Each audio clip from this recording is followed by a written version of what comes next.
ने कहा कि प्रभु जो ये मंडप छाया है इससे घर की शोभा हुई है, और जो है आपने जो हवन किया है इससे देवता प्रसन्न हुए।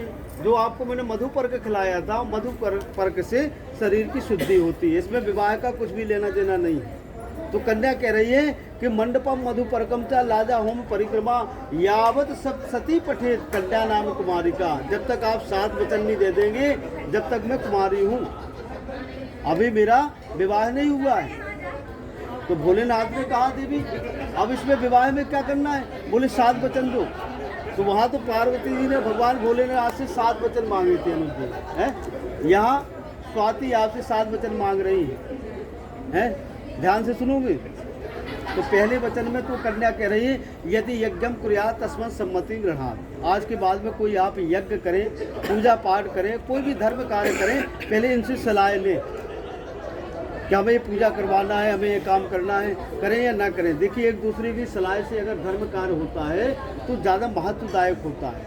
और आपने अपनी मर्जी से कर दिया है, आप गए ड्यूटी गए, कहा कि पंडित जी कल कथा करने आ जाना है। अब इनको पता ही नहीं है कि कल हमारे घर में कथा होना या नहीं होना जो है, तो इनको जो कष्ट होगा उस धर्म में भी कष्ट होगा।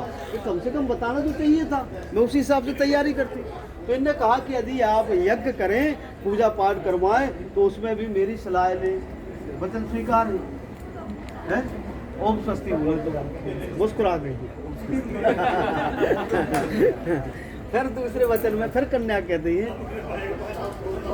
यदि दानम क्रिया तस्मत् सम्मति गृहात्। देखिए आज के बाद में दान भी करेंगे तो आप इनकी सलाह लेकर के है।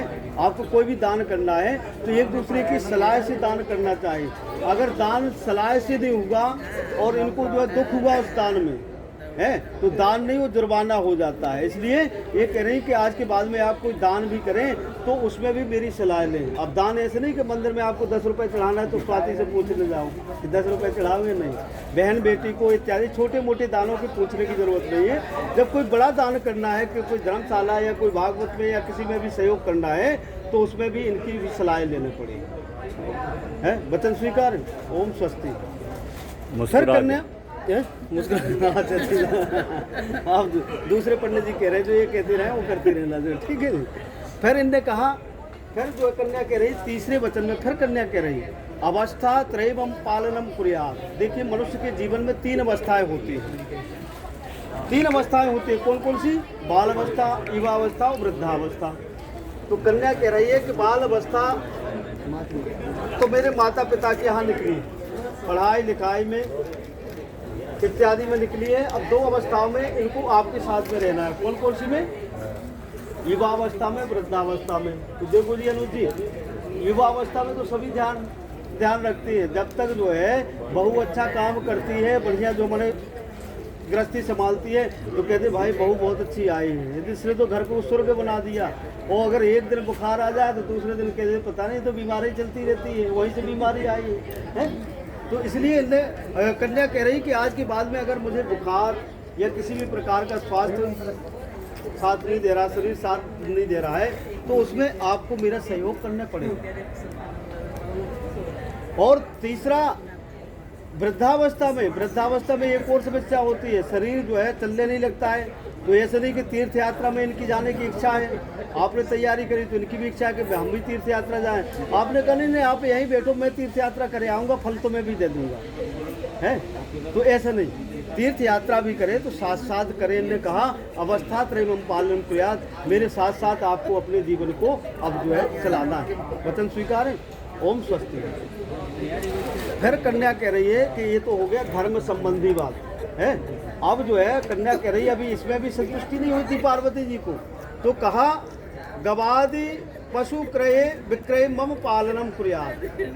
कन्या कह रही है कि आज के बाद में कोई भी जो है गाय भैंस इत्यादि आप खरीदें, बेचें या खरीदें।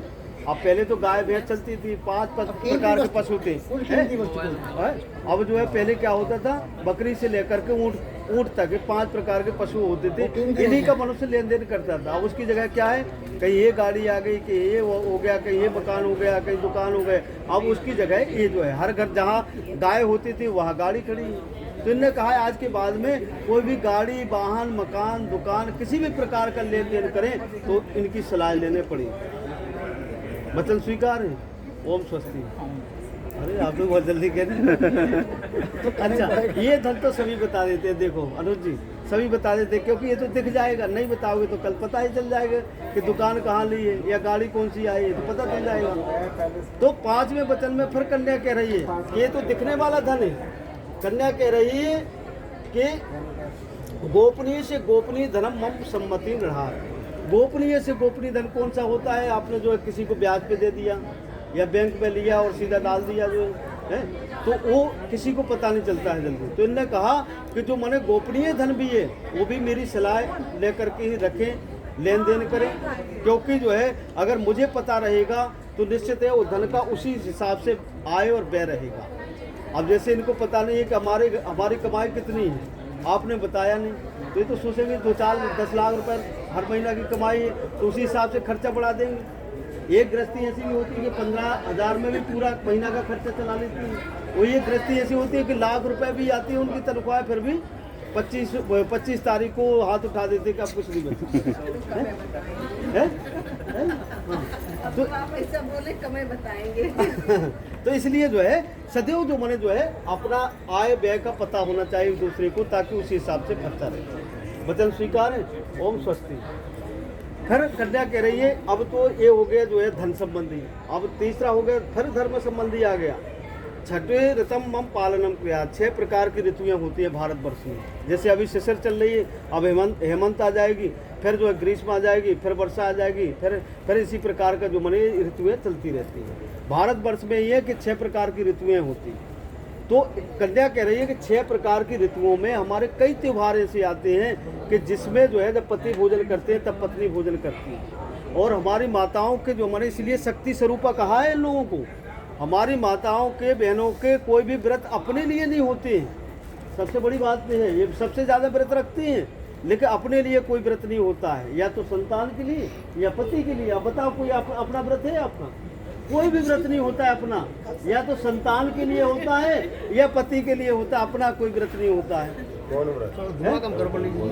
व्रत नहीं, पूजा पाठ का व्रत, मौन तो नहीं रख सकती है, मौन तो जो है छोड़ो अब।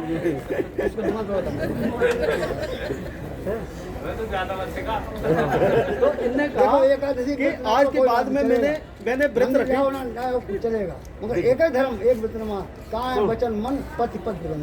देखिए सुनो, तो इस प्रकार का इनने कहा कि आज के बाद में मैंने कोई व्रत रखा है और मैं इंतजार कर रही हूँ कि अभी आएंगे जो अनुज जी आएंगे, जो भोजन करेंगे, सब लोग बैठ करके भोजन करेंगे। और जब शाम को आए ड्यूटी से, इनने कहा भोजन कर लो, आपने कहा नहीं मैं दोस्तों के साथ में होटल में खाना खाया आया हूँ, तो इनको कष्ट होगा है कि मैंने आपके लिए व्रत रखा और आपने व्रत जो मैंने जो है खोला नहीं, घर पे नहीं खोला, इधर उधर खा के आ गए। तो इनने कहा कि आज के बाद में त्योहार इत्यादि अपने घर पे मनाए तो ज़्यादा खुशियाँ रहेंगी। वचन स्वीकार है। ओम स्वस्ति। फिर कन्या कह रही 7वें वचन में, देखो भैया अनुज जी बहुत ध्यान से सुनना, जो है 7वां वचन बहुत अच्छा है।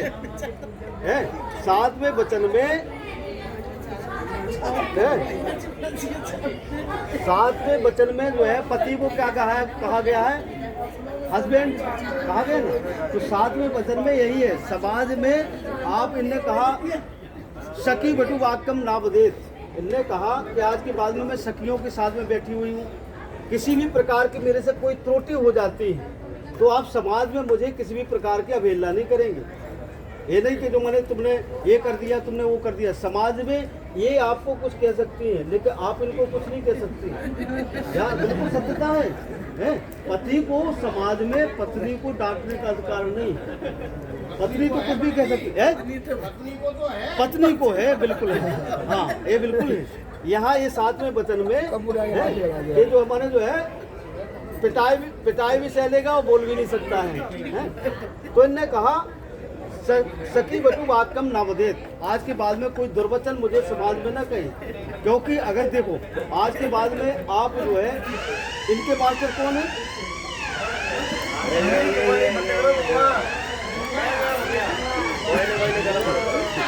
इनका मास्टर कौन है? अरे इनका मास्टर कौन है? आप ना करें, वचन स्वीकार है। क्योंकि निश्चित मान के चले।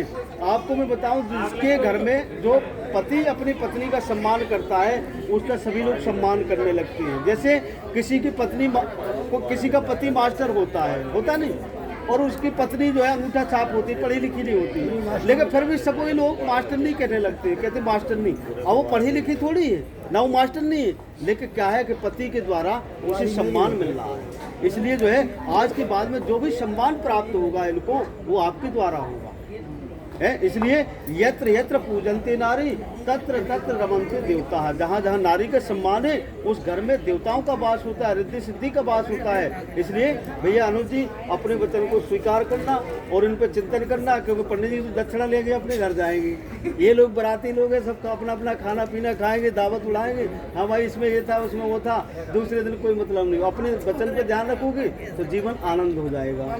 और बाकी आपके पंडित जी हैं